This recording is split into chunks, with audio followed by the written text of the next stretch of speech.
ಮಸಾಲೆ ದೋಸೆಗೆ ಈ ಥರ ಮೇಲೆ ಸ್ವಲ್ಪ ಬೆಣ್ಣೆ ಹಾಕ್ಕೊಂಡು ತಿಂತಾಯಿದ್ರೆ ಅದರ ಮಜಾನೇ ಬೇರೆ, ಸಖತ್ತಾಗಿರುತ್ತೆ. Hi friends, welcome to my channel. ನಾನು ನಿಮಗೆ ಮಸಾಲೆ ದೋಸೆ ತೋರಿಸ್ತಾ ಇದ್ದೀನಿ, ಅಂದರೆ ಮೈಸೂರು ಕಡೆ ಮಾಡೋ ಮೈಸೂರು ಮಸಾಲೆ ದೋಸೆ ಹೇಗೆ ಮಾಡೋದು ಅಂತ ನಾನು ನಿಮಗೆ ತೋರಿಸ್ತಾ ಇದ್ದೀನಿ. ತುಂಬಾ ಚೆನ್ನಾಗಿರುತ್ತೆ, ನೀವು ಒಂದ್ಸರಿ ಟ್ರೈ ಮಾಡಲೇಬೇಕು, ಅಷ್ಟು ಚೆನ್ನಾಗಿದೆ. ಬನ್ನಿ, ನಾನು ಏನೇನು ಇಂಗ್ರೀಡಿಯೆಂಟ್ಸ್ ತೊಗೊಂಡೆ ಅಂತ ಹೇಳ್ತಾ ಹೋಗ್ತೀನಿ. ಇಲ್ಲಿ 3 ಕಪ್ ಆಗೋಷ್ಟು ರೇಷನ್ ಅಕ್ಕಿ ತೊಗೊಂಡಿದ್ದೀನಿ, ಹಾಗೆ ಅರ್ಧ ಕಪ್ ಆಗೋಷ್ಟು ಉದ್ದಿನಬೇಳೆ ತೊಗೊಂಡಿದ್ದೀನಿ, 2 ಸ್ಪೂನ್ ಆಗೋಷ್ಟು ತೊಗರಿಬೇಳೆ ಮತ್ತು ಕಡಲೆಬೇಳೆ ತೊಗೊಂಡಿದ್ದೀನಿ, ಹಾಗೆ 1 ರಿಂದ 1.5 ಸ್ಪೂನು, 1 ಸ್ಪೂನ್ ಸಾಕಾಗುತ್ತೆ ಮೆಂತ್ಯ. ಇಷ್ಟನ್ನು ಹಾಕಿ ಚೆನ್ನಾಗಿ ತೊಳೆದು ಒಂದು 5 ರಿಂದ 6 ಗಂಟೆ ಟೈಮು ನೆನೆಸ್ಕೋಬೇಕು. ಈಗ ನೋಡಿ ನೆಂದಾಗಿದೆ ಚೆನ್ನಾಗಿ. ಈಗ 1 ಇಡೀ ಅವಲಕ್ಕಿನ ಹಾಕ್ತಾಯಿದ್ದೀನಿ. ರುಬ್ಬೋದು ಒಂದು 20 ನಿಮಿಷ ಅಂತ ಇದನ್ನು ನೆನೆಸ್ಕೊತಾ ಇದ್ದೀನಿ. ಈಗ ನೋಡಿ ಅವಲಕ್ಕಿನೂ ತುಂಬ ಚೆನ್ನಾಗಿ ನೆನ್ಕೊಂಡಿದೆ, ಚೆನ್ನಾಗಿ ಇದನ್ನು ನೈಸ್ ಆಗ್ತಾಯಿದೆ. ಈಗ ನಾವು ಇದನ್ನು ರುಬ್ಕೋಬೇಕು, ತುಂಬ ನೈಸಾಗಿ ರುಬ್ಕೋಬೇಕು, ತುಂಬ ನೈಸ್ ಪೇಸ್ಟ್ ಮಾಡ್ಕೋಬೇಕು. ದೋಸೆ ಆವಾಗ ತುಂಬ ಚೆನ್ನಾಗಿ ಉದುಗ್ ಬರುತ್ತೆ. ನಾನು ಸಪ್ರೇಟ್ ಹಾಕ್ಕೊಂಡು ಚೆನ್ನಾಗಿ ರುಬ್ಕೊಂಡಿದ್ದೀನಿ.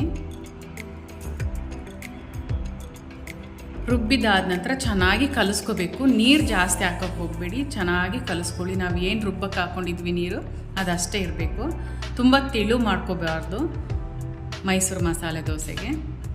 ಈಗ ನಾನು ಇದನ್ನು ಮುಚ್ಚಿಡ್ತಾ ಇದ್ದೀನಿ. ಬೆಳಿಗ್ಗೆ ನೋಡ್ತಾ ಇದ್ದೀನಿ, ನೋಡಿ ಎಷ್ಟು ಚೆನ್ನಾಗಿ ಉದುಗ್ ಬಂದಿದೆ, ತುಂಬ ಚೆನ್ನಾಗಿ ಉದುಗ್ ಬಂದಿದೆ.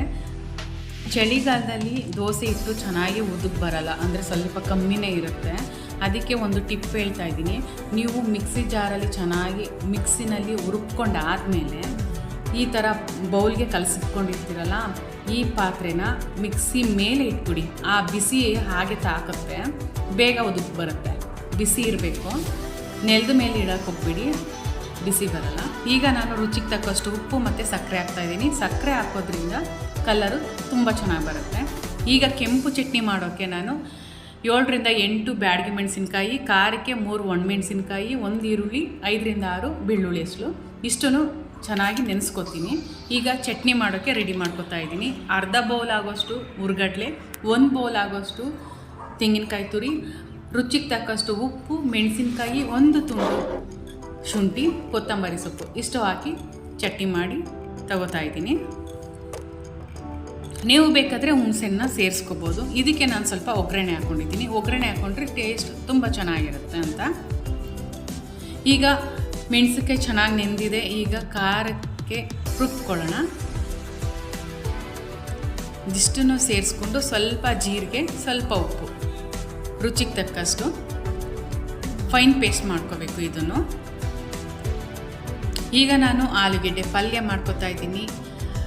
ಮಾಮೂಲಿ ಸಾಸಿವೆ, ಕರಿಬೇವು, ಕಡಲೆಬೇಳೆ, ಇಂಗು ಇಷ್ಟನ್ನು ಹಾಕಿ ಒಗ್ಗರಣೆ ಮಾಡ್ಕೊತಾ ಇದ್ದೀನಿ. ಜೊತೆಗೆ ಈರುಳ್ಳಿ ಸ್ವಲ್ಪ ಜಾಸ್ತಿ, ಖಾರಕ್ಕೆ 3 ಹಸಿಮೆಣಸಿನ್ಕಾಯಿ, 3 ಒಣಮೆಣಸಿನ್ಕಾಯಿ ಹಾಕೋತಾ ಇದ್ದೀನಿ. ಬೇಯಿಸಿ ಸಿಪ್ಪೆ ತೆಗೆದಿಟ್ಕೊಂಡಿರೋ ಆಲೂಗೆಡ್ಡೆನ ಹಾಕೋಬೇಕು. ಈರುಳ್ಳಿ ಸ್ವಲ್ಪ ಕ್ರಂಚಿಯಾಗೇ ಇರಬೇಕು, ಚೆನ್ನಾಗಿರುತ್ತೆ. ಸ್ವಲ್ಪ ಅರಿಶಿನ ಪುಡಿ ಹಾಕ್ತಾಯಿದ್ದೀನಿ ಕಲರ್ಗೋಸ್ಕರ. ರುಚಿಗೆ ತಕ್ಕಷ್ಟು ಉಪ್ಪು ಹಾಕೋಬೇಕು. ನಾನು ಆಲೂಗೆಡ್ಡೆ ಬೇಯಿಸ್ಬೇಕಾದ್ರೆ ಉಪ್ಪು ಹಾಕಿರಲಿಲ್ಲ, ಅದಕ್ಕೆ ಈ ಟೈಮಲ್ಲೇ ಹಾಕೋತಾ ಇದ್ದೀನಿ. ಈಗ ಬೇಯಿಸಿ ಸ್ಮ್ಯಾಶ್ ಮಾಡ್ಕೊಂಡಿರೋ ಆಲೂಗೆಡ್ಡೆನ ಸೇರಿಸ್ಕೊಂಡು ಚೆನ್ನಾಗಿ ಮಿಕ್ಸ್ ಮಾಡ್ಕೋಬೇಕು. ಒಂದು 2 ಸ್ಪೂನ್ ಆಗೋಷ್ಟು ನೀರು ಹಾಕೋಬೇಕು, ಆವಾಗ ಕನ್ಸಿಸ್ಟೆನ್ಸಿ ಚೆನ್ನಾಗಿರುತ್ತೆ, ಅಂದರೆ ಎಲ್ಲ ಚೆನ್ನಾಗಿ ಹೊಂದ್ಕೊಳ್ಳುತ್ತೆ ಆಲೂಗೆಡ್ಡೆಗೆಲ್ಲ ನೀರು. ನೋಡಿ ಆಲೂಗೆಡ್ಡೆ ಪಲ್ಯ ರೆಡಿ ಆಗ್ತಾಯಿದೆ. ಕೊನೆಯಲ್ಲಿ ನಾನು ಸ್ವಲ್ಪ ಕೊತ್ತಂಬರಿ ಸೊಪ್ಪು ಹಾಕ್ತಾಯಿದ್ದೀನಿ. ಕೊತ್ತಂಬರಿ ಸೊಪ್ಪು ಆಪ್ಷನಲ್ಲು, ಇಷ್ಟ ಇದ್ದರೆ ಹಾಕೊಳ್ಳಿ, ಇಲ್ಲಾಂದರೆ ಬೇಡ.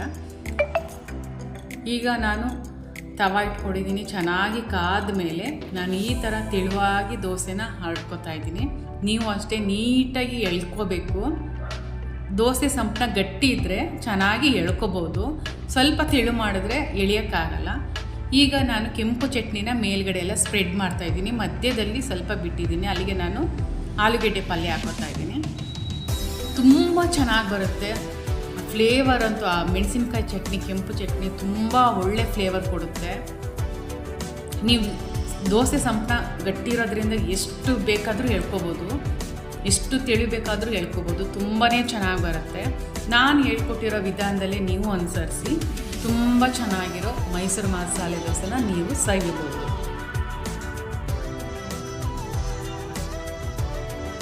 ಈಗ ಚಟ್ನಿ ಮತ್ತು ಸಾರು ಜೊತೆ ನಾನು ಸರ್ವ್ ಮಾಡಿದ್ದೀನಿ. ಮೇಲೊಂದಿಷ್ಟು ಬೆಣ್ಣೆ ಹಾಕಿದ್ರೆ ಅದರ ಪರಿಮಳ ದುಪ್ಪಟ್ಟಾಗುತ್ತೆ. ನೀವು ಈ ಥರ ಮೈಸೂರು ಮಸಾಲೆ ದೋಸೆನ ಮಾಡಿ ತಿಂದು ಮಜಾ ಮಾಡಿ. ಈ ವಿಡಿಯೋ ಇಷ್ಟ ಆದರೆ ದಯವಿಟ್ಟು ಲೈಕ್ ಮಾಡಿ, ಶೇರ್ ಮಾಡಿ, ಹಾಗೆ ಕಮೆಂಟ್ ಮಾಡಿ. Thanks for watching. ಎಲ್ಲರಿಗೂ ಶುಭ ದಿನ.